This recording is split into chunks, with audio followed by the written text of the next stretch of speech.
This lecture is about the Oracle at Delphi. Um, it's an article submitted to a book of essays that was about the labyrinth, the cave, and the riddle. The riddle is about Delphi, and I'm going to read the whole paper, even though it includes the story of the labyrinth and the story of Plato's cave, just because I want you to start understanding that these images all weave themselves together. So just like I took Hesiod and I applied um, the works and days to the theogony, and I also applied the goddesses to the problems we have today, I think the education of a mature intuition tries to gain all the insights it can from ancient wisdom. It isn't trying to develop one orthodox point of view, one set of principles. It's trying to understand there's some basic principles and they keep weaving themselves in and out of society, and there's some basic insights and some basic foundations, and then from there's a lot of ways people can go wrong and a few varieties on how they can go right. But you cultivate your mind by comparing, putting 2 plus 2 together, weaving things, getting insights. Ancient wisdom literature is like that. And the thing about Delphi is the whole thing about the riddle is that the Delphic priests do not give the suppliants answers to their questions. They give them a riddle and they have to solve the riddle. So I think all mythological texts are like that. They have an insight, but they don't tell you the insight. And they aren't just tricking you, first of all, you have to interpret it, and you have to take responsibility for your interpretation. And then through other people interpret them differently, and you have to defend your interpretation. So you have an intuition about what a myth means, and then you have to give the logos. And in this combination of your intuition and your logos becomes Sophia. And your interpretation will reveal something about your unconscious, about your way of life, about your projections, about your capacity to compromise. It'll reveal something about you, and you should learn about yourself from your interpretations plus other people's reactions to them and other people's interpretations. You can learn about them, and you can also learn about yourself. So it's a very dynamic process. Intuition is pure energy, and it can be channeled in certain ways. Plato also said the intuition is the highest power, but he said when it's connected to a bad person, it can be really bad because people can have 50 million reasons to go wrong, do the wrong thing. So educating intuition is a constant process, and it involves constantly seeing the whole and the parts in the relationship to the whole. So that's how I'm going to weave together the labyrinth, the cave, and the riddle, finding one's way through the complexity of human life. The labyrinth, the cave, and the riddle bring to mind 3 significant dimensions of ancient Greek culture. The story of the labyrinth comes from Greek mythology and the stories related to it. Although there are many cave stories in ancient Greek literature, the cave I will describe here is Plato's cave, described explicitly in Republic 7 and implicitly throughout Plato's dialogues. The riddle refers to the pronouncements of the priests at the Oracle of Delphi, the sacred site where the powerful elite came for guidance. Instead of giving answers to their questions, the priests gave suppliants riddles, forcing them to interpret the meaning for themselves and to take responsibility for their interpretations. These 3 aspects of ancient Greek culture imply a certain understanding of the human condition. All three include a similar view of the limitations and powers of human choice. All three show the need to integrate culture, the realm of human creativity, with the natural world, the realm of necessity.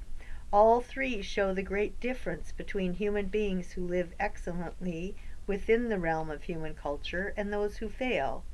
All three can help motivate human beings to love and pursue wisdom throughout their lives because of the terrible fate in store for them, their families, and their societies if they make the wrong choices.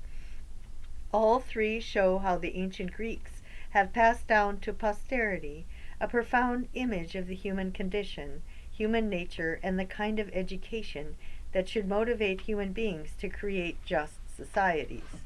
If the lessons of Greek education, paideia, are taken seriously, humanity can engage in the great activity of cultural evolution. If not, human beings are doomed to chaotic fluctuations between progress and regress, between cultural evolution and cultural decline, and even self-destruction. The Labyrinth, King Minos and the Minotaur. By the end of his life, Minos, son of Zeus and king of Crete, had a reputation for being wise and just. After Minos died, he was appointed as one of the judges of the shades entering Hades. However, Minos was not perfect, and this is a theme throughout Homer. His great mistake, caused by pride, led to the existence of the labyrinth. When he became king of Crete, he wanted to show his gratitude to the gods, so he asked Poseidon for an offering to sacrifice to Zeus. Poseidon sent a white bull. Minos thought he had won the approval of both Zeus and Poseidon and became arrogant. He defied Poseidon by not sacrificing the bull. Poseidon got angry. The bull went wild, and Minos' wife became possessed with sexual desire for it. She became pregnant, and the Minotaur was born. Daedalus created a labyrinth to house the half-human, half-bull. Eventually, Theseus killed the Minotaur, but only with the help of Adrian. Adrian, a great weaver, gave him a thread to hold on to as he went into the labyrinth. After killing it, Theseus found his way out by holding on to the thread. Like all sacred myths, the story and the image of the labyrinth are about human life. Human beings recognize the great complexity of the labyrinth of life. They're always seeking the magic thread that will lead them out of it. Philosophers look to some power of the human soul as a salvation for humanity. This power is often called reason, but that word has many different meanings throughout the history of philosophy. Unfortunately, the worship of reason as the true salvation of humanity is usually based on the assumption that the rational life is incompatible with religion. Symbolic mythological language of any sort is often taken literally by philosophers and rejected as based on ignorance. However, many religious traditions still incorporate the image of the labyrinth into their religious iconography. Churches build labyrinths and ask religious seekers to walk slowly amid them, reflecting upon their lives as they do, linking the complexity of life with the complexity of the labyrinth. This religious rite does not claim to provide any answers, any path out of the complexity. Rather, like all the other myths and educational texts of ancient Greek culture, the rite inspires religious seekers to live more examined lives, so that they will make better choices in the midst of the complexity. Plato's dialogues also present readers with a labyrinth. The texts have many layers of meaning, leading to numerous different interpretations over the centuries. On my own view, which I've written about elsewhere, the image of the cave is implicit throughout the dialogues. All the dialogues are paradigms. They describe the types of situations people get into in life, the kinds of decision various types of people tend to make, and why the Socratic way of life, choices, and reason for those choices are better than the rest. In the Republic, Socrates explicitly describes the model the other dialogues follow. The Republic is the paradigm of paradigms. In the first part of Book 2, after Socrates has described what Glaucon calls a city of pigs, Socrates makes it clear that the so-called ideal city they set up from Book 2 to the first part of Book 5 is a luxurious city, a city with a fever. It is Glaucon's version of the best city, not Socrates'. Socrates says, the true city, in my opinion, is the one we've described, Glaucon's city of pigs, the healthy one, as it were. The foundational assumption in the city in Books 2 through 5 is that the appetitive part of the soul is by far the largest. Human beings by nature are irrational. The gratification of the appetites leads to the need for three separate classes, both in the city and in the soul. Throughout Books 2 through 5, Socrates makes disclaimers about this ideal city. The term he uses for the power of soul the guardians use is good judgment, the same term Thrasymachus uses in Book 1 for the perfectly unjust ruler, the person who can use this power to get an entire city under his control. In Book 4, after defining courage as the power to persevere through everything, the correct and law-inculcated belief about what is to be feared and what isn't, Socrates calls this the definition of civic courage and says, "We'll discuss courage more fully some other time, if you like." The third virtue is moderation. Socrates again makes it clear that the definition follows what the masses believe, not what Socrates thinks. Quote, "Moderation is surely a kind of order, the mastery of certain kinds of pleasures and desires. People indicate as much when they use the phrase self-control and other similar phrases. I don't know just what they mean by them." While they are hunting for what justice is in this city, Socrates finally says, what we are looking for seems to have been rolling around at our feet from the very beginning, and we didn't see it. And then defines justice as doing one's own work and not meddling with what isn't one's own. After establishing this ideal city, Socrates again makes it clear that he does not accept what's being said. After dividing the soul into three parts, Socrates says, "We will never get a precise answer using our present methods of argument, although there's another longer and fuller road that does lead to such an answer." Unquote. Again, after making it clear that everything they've discussed is based on a hypothesis that might be false, and that Socrates thinks is false, Socrates says, if it should ever be shown to be incorrect, all the consequences we've drawn from it will also be lost. Unquote. At the end of Book 5, Socrates distinguishes between knowledge and opinion, and describes the realm of opinions as rolling around between being and non-being. Quote, "The many conventions of the majority of people about beauty and the other powers are rolling around as intermediates between what is not and what purely is." Unquote. In Book 6, Socrates claims that the discussion of the rulers and their education has to be taken up again from the beginning, the archai, the original principles. Socrates rejects the model of the three-part city and the three-part soul, saying, quote, "Do you remember when we distinguished three parts in the soul in order to help bring out what justice, moderation, courage, and wisdom each is? We said, I believe, that in order to get the finest possible view of these matters, we would need to take a longer road that would make them plain to anyone who took it, but that it was possible to give demonstrations of what they are that would be up to the standard of the previous argument. Glaucon said, I thought you gave us good measure, and so apparently did the others." However, Socrates rejects this view entirely. Any measure of such things that falls short in any way of that which is not good measure, for nothing of that which is not good measure, for nothing incomplete is the measure of anything, although people are sometimes of the opinion that an incomplete treatment is none the less adequate and makes further investigation unnecessary. Unquote. Instead, Socrates insists we must take the longer road, including in regard to everything they have said about the virtues. Quote, "Even for the virtues themselves, it isn't enough to look at a mere sketch, as we did before, while neglecting the most complete argument." Unquote. The new image of the human soul is described at the beginning of Book 6. This is a one-part soul, motivated by the love of wisdom. The appetites are weak by comparison, needing no guardians to control them, and no military to enforce the decisions of the guardians. This soul has no spirit in the sense of thumos, as described in the three-part soul. The new system of education is focused on a study of the nature of the good. Quote, "The form of the good is the most important thing to learn about." Unquote. In Book 6, Socrates gives an account of this difficult, long, and entirely different kind of education. After training the other intellectual and moral powers of the soul, Socrates turns toward the powers of dialectic. Quote, "What is the sort of power dialectic has? What forms is it divided into, and what paths does it follow?"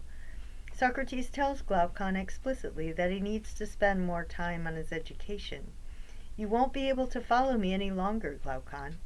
Socrates refers to dialectical inquiry as a road, the high road.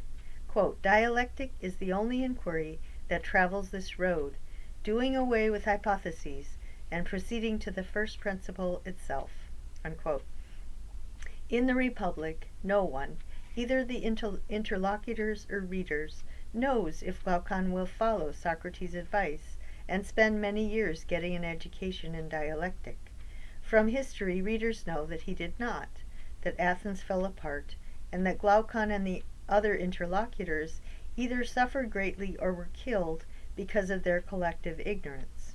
At the beginning of Book 8, the conversation explicitly returns to the cave, describing the four basic types of non-philosophical souls. My books argue that Plato's dialogues as a whole are an image in speech of dialectic. Socrates possesses the power of the soul, the power of mind, that enables him to say and do what is best in every situation he's in. He tries to lead each interlocutor out of the cave and into the real world outside of the cave. This world is not separated from human existence. Rather, it is the way of life Plato's literary image of Socrates presents to readers, a life driven by the love of wisdom. As Socrates says in the Phaedo, when he's defending his way of life, quote, "I act with my mind," nous.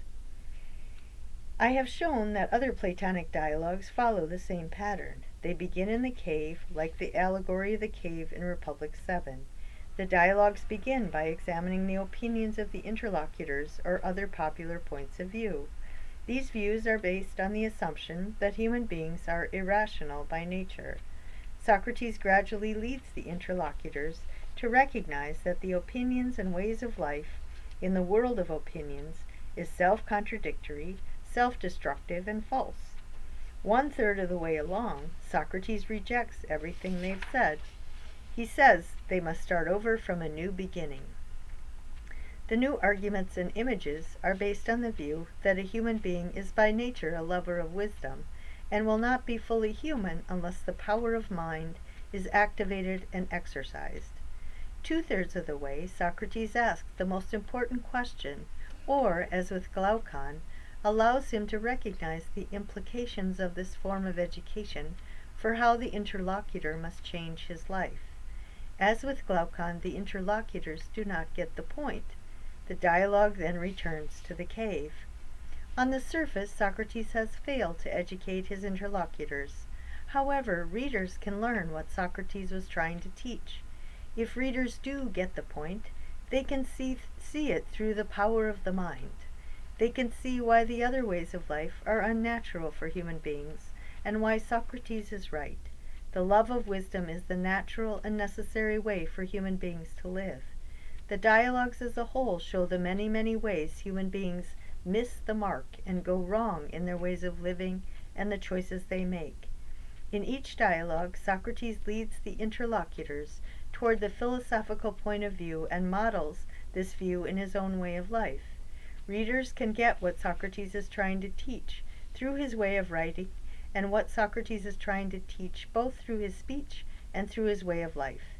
There is a path out of the cave, a thread to follow out of the labyrinth of life. The path out of the cave, however, is not a formula to believe in, the magic thread that will solve all of life's problems.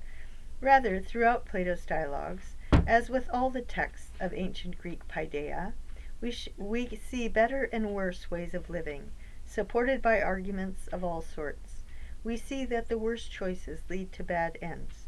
The stories are cautionary tales, showing us what mistakes we should avoid and how and why we ought to avoid them. The stories show us why we ought to love wisdom above all else, and pursue that love all of our lives. That is all any moral education can do.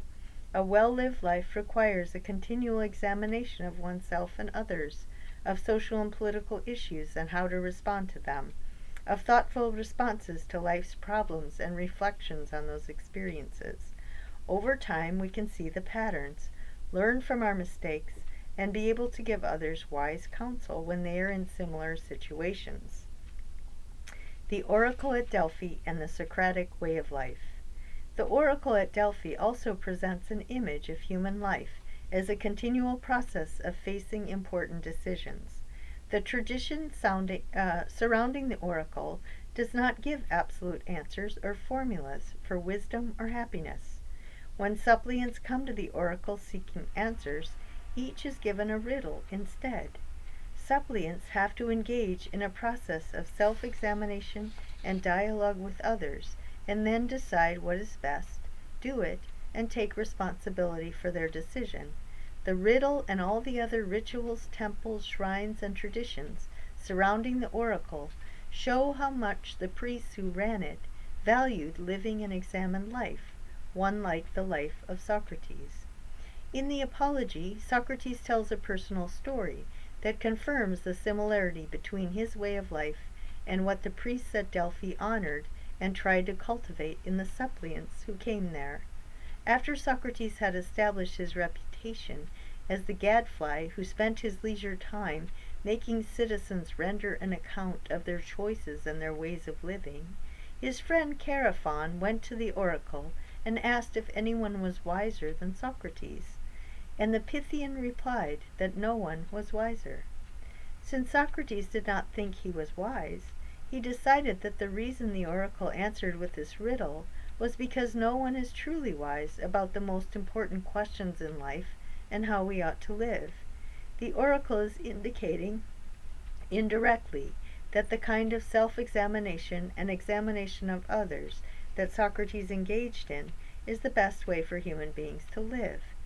He says, quote, "It is to fulfill some such function that I believe the God has placed me in the city. I never cease to rouse each and every one of you, to persuade and reproach you all day long. It's the greatest good for a person to discuss virtue every day, and those other things about which you hear me conversing and testing myself and others. For the unexamined life is not worth living for human beings." Unquote. An underlying worldview ties together the mythological and historical origins, sacred monuments and temples, and rituals of the oracle at Delphi. The unified and comprehensive view of the human condition that explains and unites all aspects of the Delphic tradition is just one more example of the view implicit and explicit throughout ancient Greek cultural texts.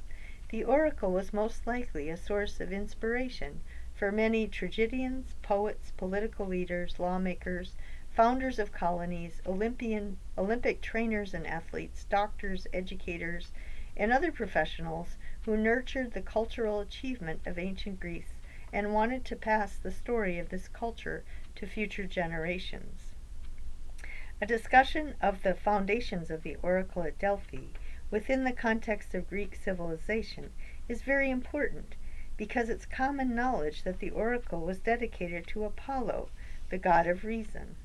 Ever since Alexander left his teacher Aristotle to go and conquer the world, the Greek view of human excellence has been modified, manipulated, co-opted, and perverted, and worshipped by people who want to identify themselves or disidentify themselves with the Greeks. Sometimes they believe they are following the same cultural paradigm. Other times they cynically use the Greeks, especially the Greek view of reason, as a way to legitimize their irrational ambitions. They usually do not even try to understand ancient Greek civilization as a whole, but first develop their own notions of reason and the rational life, and then project them onto the texts and claim to be following or improving on the tradition passed down from ancient Greece. The oracle at Delphi, the nature and limits of Apollonian reasoning in a well-lived life. The first indication of a corrupted understanding of ancient Greek civilization is the view that the Greeks represent a culture dedicated to living a rational life, meaning a life dedicated to worshiping Apollo alone, or Apollo most importantly. But Greek myth, poetry, and even the philosophy of both Plato and Aristotle all indicate that the culture is not based on worshiping the god of reason, Apollo, more than any of the other gods. The Greeks did not value exercising the powers of soul connected with Apollo, what is usually called reason, any more than any of the other gods. All the deities must be respected. Like all the deities, Apollo represents one sacred power of the human soul. The stories of the deities are symbolic. The deities behave the way human beings do when they become obsessed about one aspect of life and ignore or deny the other dimensions. Greek myths remind us of what happens when people try to oversimplify their lives and refuse to live complete human lives. A well-lived life is a complete life and includes family, friends, social and political life, inquiry into the natural world, and a creation and appreciation of the arts. These activities can and should employ the powers connected to Apollo, powers of reasoning, planning ahead, gathering the relevant facts, making decisions about the natural consequences of one choice or another, and so on. The powers of Apollo can be used to achieve good ends or evil ones.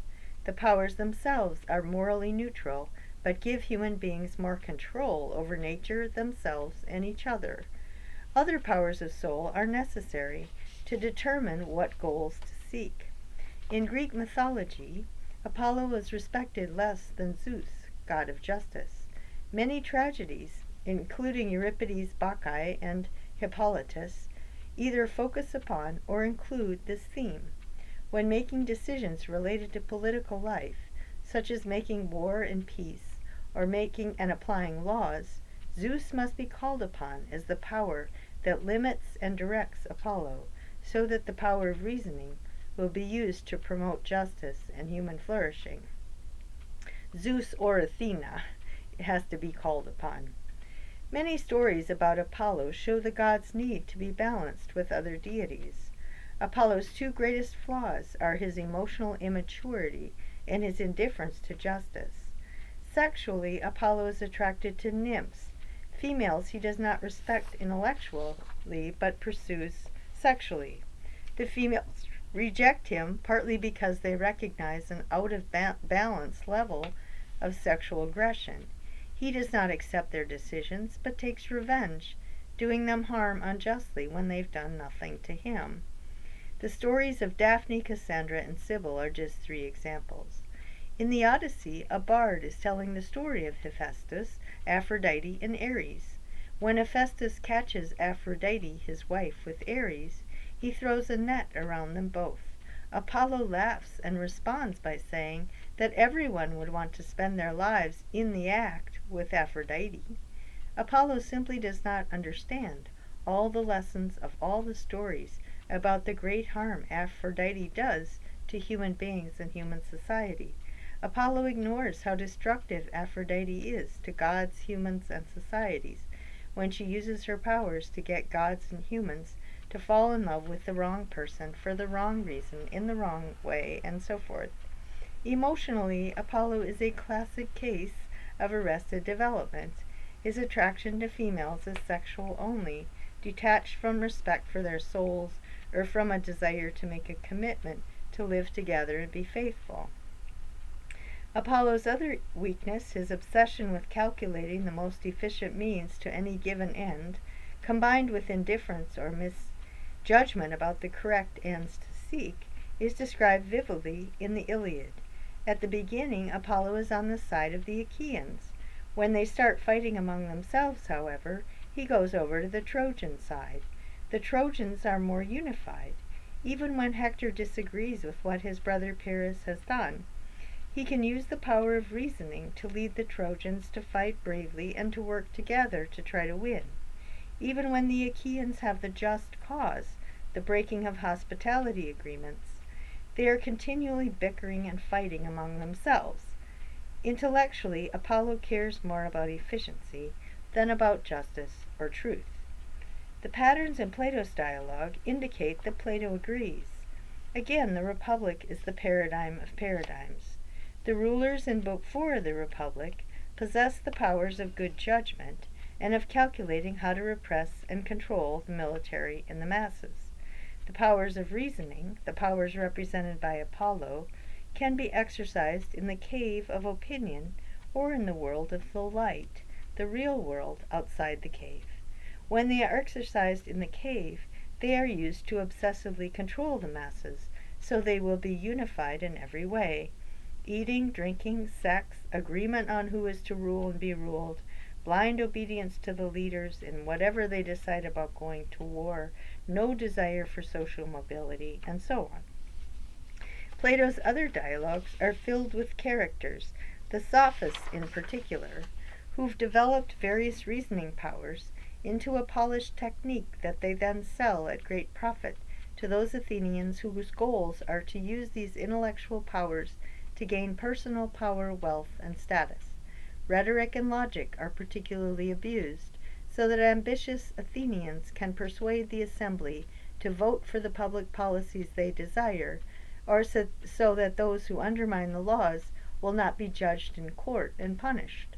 By contrast, all the powers Socrates exercises, moral and intellectual, are guided by the highest power, the power of his mind.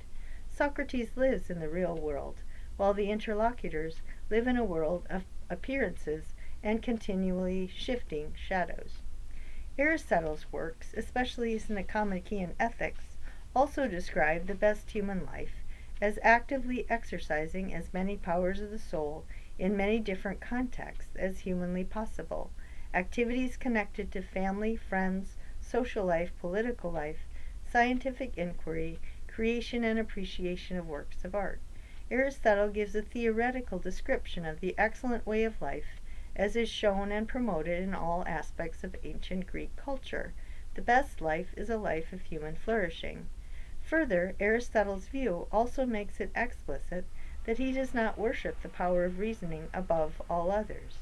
Rather, he says that the powers connected to reasoning, such as calculation, rhetoric, definition, or finding what follows logically from a given set of assumptions, can be used in the service of rational or irrational assumptions and goals in life. Ultimately, Aristotle claims that the goal of human life is the exercise of mind, nous, in its practical and theoretical aspects. In both cases, the object of mind, in its practical and theoretical aspects, the object of mind is the good. Practical wisdom focuses on and grasps the good in human action, the best choice to make in a given situation. Theoretical mind focuses upon the underlying foundation of all of reality that makes the evolution of a creature with the capacity to understand the basic foundations of this universe possible. We are that creature. Also, contrary to many stereotypes about the nature of a society governed by the rule of reason and law, the rule of reason over the previous culture based on goddess worship does not symbolize merely the triumph of patriarchy over matriarchy with all of the negative implications and associations such a view comes to mind. Rather, there are numerous ways that the construction of the site and the activities that went on at Delphi indicate a synthesis of male and female deities, representing a balance between male and female powers of the human soul. The stories of the foundations of the site, both mythological and historical, reflect the need for a higher level of synthesis of male and female. The mythological foundations of the oracle, the union of theory, myth, and practice. The site of the oracle reflects another central image about the human condition. human culture must develop within a context of the greater powers of nature. Culture must be integrated with nature. In every aspect of the site, mythological, foundational, and historical, the theme of the union of nature with culture is linked to the need for a union of male and female powers. The site was originally dedicated to Ge, the earth goddess, and Poseidon, the god of earthquakes and underwater springs. Ge, or Gaia, is described by Hesiod in his Theogony as one of the four original forces in the universe. The first male, Uranos, god of the sky, came from her body. At Delphi, springs flow out of the ground as a result of earthquakes. Poseidon's earthquake provides the water necessary to nurture life, both plant life for human consumption and water for human sustenance. Ge provides the soil that nurtures all that life. Gaia and Poseidon represent those natural forces that are the limiting conditions of human power. To try to deny such powers or to control them is pride, the worst human failing, because it is driven by a denial of the human condition. Second, the fissures produced by Poseidon create a path through which the messages from the gods deep within the earth could be received by human beings. For 9 months each year, fumes were released from the cracks in the earth. Human beings who inhaled these fumes went into a trance, interpreted as a state of divine inspiration. The most sacred place and ritual at the site was the reception and interpretation of the messages from the gods that emerged from this fissure. Both men and women were engaged at every step of the process. The Pythia was a woman who sat on a tripod above the fumes. She inhaled the fumes and went into a trance. Her speech was then interpreted by the priests and delivered to the suppliants in the form of a riddle. Symbolically, the rule of reason gets its original inspiration from the depths of the earth. It does not try to deny or control the powers of nature or of the earth or of the underground upon which it is based. Third, the yearly calendar, the cultural cycle of the oracle, was based on the natural cycle, sending a central message about the human need to integrate both nature with culture and human emotion with reason. When the site was dormant and no fumes emerged from the crevice, the oracle was closed and replaced by Dionysus and his devotees. Dionysus, god of wine, revelry, and tragedy, was worshipped at Delphi with orgiastic ceremonies and cultic dances that nearly all culminated in an ecstatic hallucination. Two friezes on the temple to Apollo at Delphi show clearly the value the oracle placed in the need for a balance between reason and emotion in human life. One frieze depicts Apollo sitting on a tripod with his mother and sister and the muses. Apollo is linked to rational, ordered music and to the other muses, whose lessons show the need for self-knowledge and moderation in all things. The opposite frieze depicts Dionysus holding the cithara, Apollo's favorite instrument, which Apollo loaned to Dionysus. Dionysus is surrounded by the Meneids, the women who perform the sacred ecstatic dances during his religious ceremonies. Both Apollo and Dionysus are wearing tunics. Both are the same size at the center of each frieze. The iconography makes clear the equal value of each. The mythological story of the transition from the worship of Ge to the worship of Apollo is also a story about the integration of culture with nature. Ge and the site were protected by a giant snake, the python. When he was still a young child, Apollo killed the python. Apollo did not kill Ge, but he killed the snake that protected her, because he was destined to overtake the shrine. Before he did, he had to repent and serve 8 years of penance as a shepherd for a nearby king. When he eventually returned, he brought with him his mother Leto and his sister Artemis. The symbolism here indicates that the replacement of one religious tradition by another was not a matter of raw power. Rather, Apollo would incorporate the natural forces represented by Ge and Poseidon, into his religious shrine. The transition would also not imply complete male domination over women. Rather, Apollo brings with him his mother, to whom he owes his existence, and his twin sister as an equal. Now the powers of nature would be protected, not destroyed or abused, by the power of reason, represented symbolically by Apollo. The symbolism is not of male domination. The story of Apollo's penance is a mythological paradigm for one of the many important political functions of the oracle. Those who committed murder came to the oracle to be judged by the priests. First, they had to do penance in the form of a ritual cleansing. Then they had to sacrifice an animal. Rather than being told what to do to be cleansed from the guilt, the murderers had to voluntarily determine their own punishment, just as Apollo had done penance for his crime. The oracle set up a new way of resolving the crime. Murderers would take responsibility for their actions, would internalize the guilt, and would do what they thought necessary to restore social and political order. The transition is from inhibiting murder through fear of the Furies to the internalization of guilt. This indeed is a more culturally evolved way of functioning, asking human beings to choose to live well, rather than motivating them through fear of external punishment. And that's what I'm trying to say, is that all the Greek tradition, the mythological tradition, the educational tradition, is getting people to realize the harm they would do if they follow these irrational desires and flush them out. So they internalize the guilt, but they also internalize a desire not to act this way again. Following the overall method of the oracle, instead of getting an answer to the question, "What must I do?" the criminal got a question, a kind of riddle. "What do you think you ought to do?"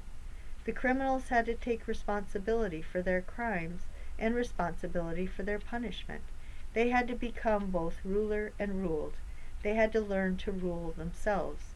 In this way, the criminal became active, not passive, and had to exercise the power of practical wisdom, even in his own case, when he would be most likely to have a distorted point of view. The criminal learned the difficult task of self-examination. If a criminal can learn to obey the rule of reason, even in his own case, he will have the intellectual power to be able to be a good citizen in a society that aims to minimize external authority and instead place the rule of the city in the hands of the citizens themselves. This is the essence of education, to know how to trigger the love of justice and wisdom in the student, to give those who do not know or who are not wise the desire to know and the tools to learn. A city with citizens who can make good laws and apply them well is most likely to remain stable over time. Citizens are most likely to encourage each other's education and evolution. Even though the new view of justice requires the inhibiting of the Furies, the iconography at the site as a whole does not present this transition as a competition between a female-dominated culture and a male-dominated culture in which only one side can win. Instead, Ge is the mother of Themis, who in turn is the mother of eunomia, good customs, Dike, justice, and Irene, from whom stemmed one of the primary human virtues, a sense of self-responsibility. So Ge is the mother, the grandmother of good customs, justice, and self-examination. The temple also included statues to Zeus and Apollo, indicating that the Apollo represented here honored Zeus' justice in all its rites and oracular proclamations. This Apollo did not separate himself from justice, as did the Apollo of mythology. The love of justice arose from both male and female deities, who worked together in the appropriate punishment of crimes and in the promotion of justice throughout the world. Female deities established a cultural context within which the Apollonian powers of law-making and law enforcing can be exercised without biases due to irrational passions. The original temple had two altars, one to Poseidon and one to Hestia. Hestia is the goddess of the hearth. Every Greek home had a hearth, thought of as Hestia's sacred space. Hestia kept the home fires burning and was to be a sacred presence in daily life. The altar to Hestia in Delphi had an immortal flame, a fire that was kept lit continually. The flame was lit for all of Greece, to remind the Greeks of their responsibility to honor the oracle and its lessons, and that they, in turn, were being honored by the oracle. Finally, the temple had a statue of Homer with the letter E, which has been interpreted to indicate the expression for "you exist." Every religious suppliant had to acknowledge the existence of the gods before receiving the oracle's message. Suppliants could not come to the shrine believing that they, or the human race, was all-powerful. Rather, suppliants had to recognize powers greater than human beings and use their rational powers to make choices within a context of natural necessity and the powers and limits of human choice. If suppliants did not recognize and honor a realm beyond human beings, they inevitably misinterpreted the oracle. The oracle's temple, embedded in the side of Mount Parnassus, is protected by a temple at the foot of the hill, a temple to Athena at the foot of the hill. Suppliants had to pass by the temple to Athena, goddess of wisdom and justice, before they could get to the oracle. Symbolically, the god Apollo does not exercise reason apart from a union with the goddess Athena. Athena is in charge, making sure that Apollo's power of reasoning is dedicated to the love of wisdom and justice. Further, Athena's temple, like Apollo's, was built on top of the ruins of a Mycenaean shrine to female deities. Apparently, female deities were worshipped there since the Bronze Age. The altars and inscriptions inside the temple to Athena indicated the importance of female deities and powers. Although Athena had to be willing to fight to protect the site against enemies, activating the aggressive side of her character, inside the temple the more nurturing aspects of Athena's character were honored. There were two altars in the temple, one dedicated to Athena, the patron deity of fertility, and one to Hygeia, the patron deity of health. At the basis, in front of the altars, were inscriptions to Athena Ergene, protectress of all forms of handicraft, that was Athena as a weaver, and Zosteria, who assisted women in childbirth, an activity also associated with Artemis, Apollo's twin sister. The human history behind the founding also shows that the rule of reason did not entail male domination. The men chosen as the first priests were men from the merchant class in Crete, Minoans from Knossos. As pointed out earlier, King Minos was known as a great ruler who developed a wise system of laws long before most other societies did. The Minoans were also known for their long-standing religious tradition. There's evidence that the Minoans were a matrilineal society, more female-centered than other societies. Crete focused on international trade as a way to create friendship bonds with foreigners. These men were chosen because they had traveled broadly as merchants and had had contact with more developed societies. The founders wanted the site to be established by people with an international perspective who could adapt the practices of the most sophisticated societies throughout the world into the practices at the oracle. In addition to the symbolism from mythology, suppliants were given a context based on admonitions directed toward human beings. Inscribed on the porch of the temple were the two admonitions, "Know thyself," and "Nothing in excess." The suppliant knew that he would not receive a straightforward answer to his question, but that the oracle's response would be a riddle which he must solve. The suppliant had to take responsibility for his interpretation of the riddle. The inscriptions were a warning. In order to be able to interpret the riddle well, he had to purify his soul through ritual cleansing and then through the psychological cleansing of self-knowledge and moderation in all things. This would be to avoid the problems of projection and inflation and all those other ways that Jung describes in archaeological in his psychology, that people distort the truth. They read events differently, and so they would interpret differently if they're in this extreme, if their psyche isn't balanced out. Two other important dimensions of ancient Greek culture that the Greeks incorporated into their view of the best life were also incorporated into the site. The site had a running track to remind suppliants that they must have a sound body and a sound mind to be able to act wisely. There was an amphitheater where plays, musical concerts, contests, and recitations of epic poetry were performed, reminding suppliants that they must purge themselves of the ignorance and irrational desires and choices revealed in tragedy and epic poetry before they would be able to interpret the oracle's advice. If they did not purify their souls, they were likely to make the same types of mistakes made by the characters in tragedy and Homer. To confirm these dimensions of the love of wisdom as a way of life, Delphi held the Pythian Games for all the Greeks and sent athletes to all Olympic contests. The Olympic Games included musical contests and contests among those who recited Homer.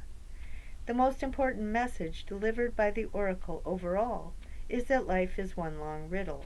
We will not know how to solve all the problems we face unless we first purify our souls through self-knowledge, moderation, and an appreciation of the lessons taught in tragedy and epic poetry.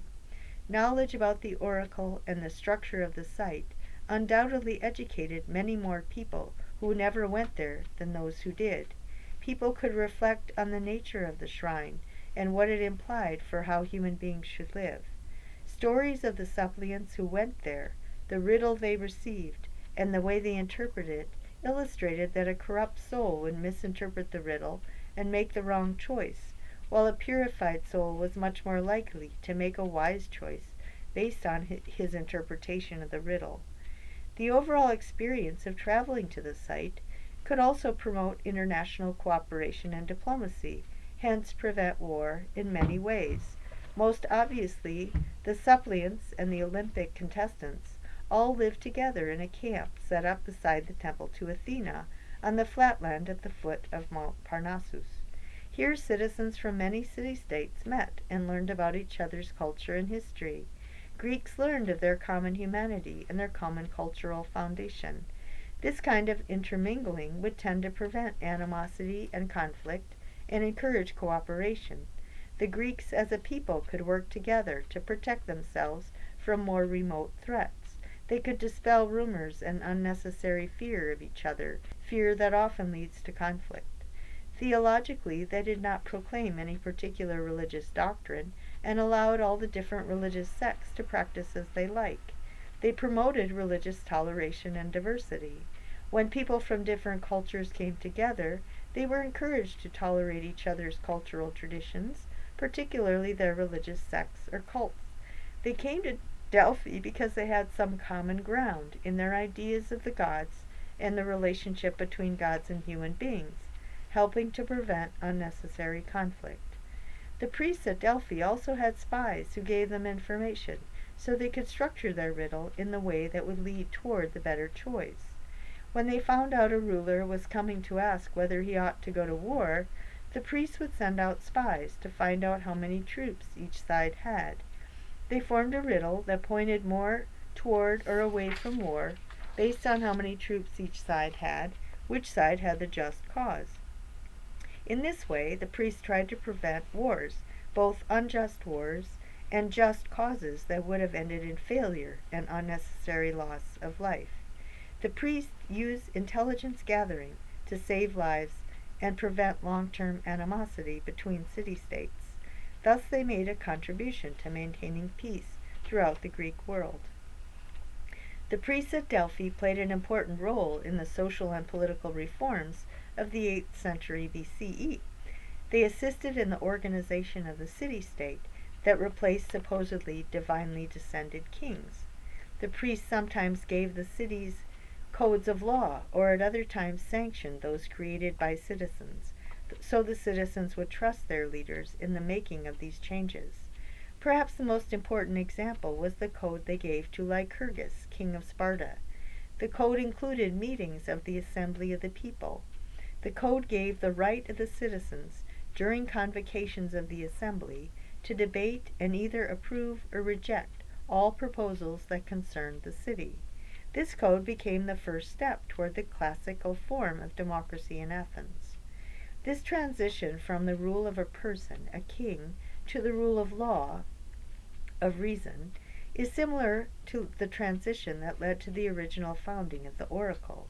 The oracle represents the transition from worship of an earth goddess protected by a snake to the rule of the powers of reasoning and the protection of the goddess and nature through the rule of law. Similarly, the transition from the rule of one or a few families to the rule of law in the assembly is a transition from male domination by one person to the rule of law and an appeal to the reasoning powers in the souls of many more citizens. In both cases, the oracle represents a cultural evolution from what went before.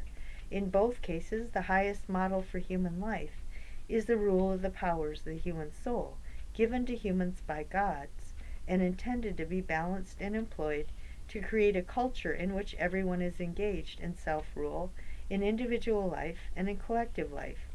Each person, each city-state, and the Greeks together ought to be able to rule themselves, with help from the gods and the employment of the powers of reasoning in the pursuit of justice and wisdom. The priests at Delphi had another tool for holding ruling families accountable for not abusing the poor. If they became too oppressive, the priests encouraged and facilitated the opportunity for the poor to form new colonies. They could escape their oppression. Ioanna Konstantinoi, honorary ephor of antiquities and former director of the Museum of Delphi, summarizes the great contributions of the site and the priests who ran it as follows. The thinking of the Delphic priesthood was wholly concerned with humanity and his moral conduct in the widest sense, that which ensures his spiritual and intellectual freedom, for it is the only power that elevates him as a person and a member of the social community. The priests of the oracle were steeped in their innermost being in the ideal of freedom, freedom within the bounds of nothing in excess, and this spirit infused the whole of their multifarious activities." Unquote. The oracle provided a model of human excellence to all Greeks and to anyone in the world who wanted to listen. The model was based on nature, on the human condition.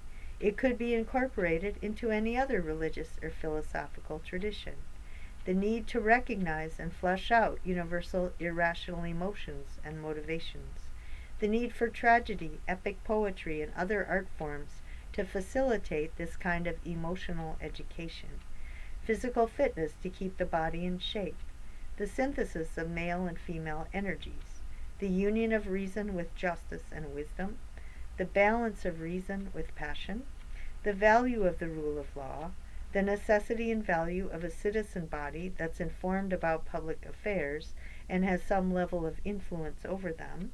The condemnation of greed by encouraging the poorest of the poor to find another place to live.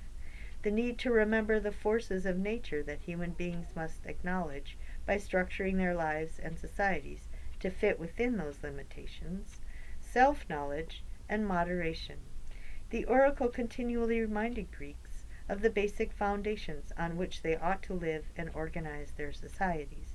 The priests modeled toleration toward local differences in religious practices. Local variations were unified with the ultimate values necessary for developing and maintaining any stable and just society. So I'll say that all of these holes, this is also the view of mind, right? Mind is the idea of the good that incorporates all these other virtues and is the culmination of them. And so the riddle, the person, the suppliant wants to know, what is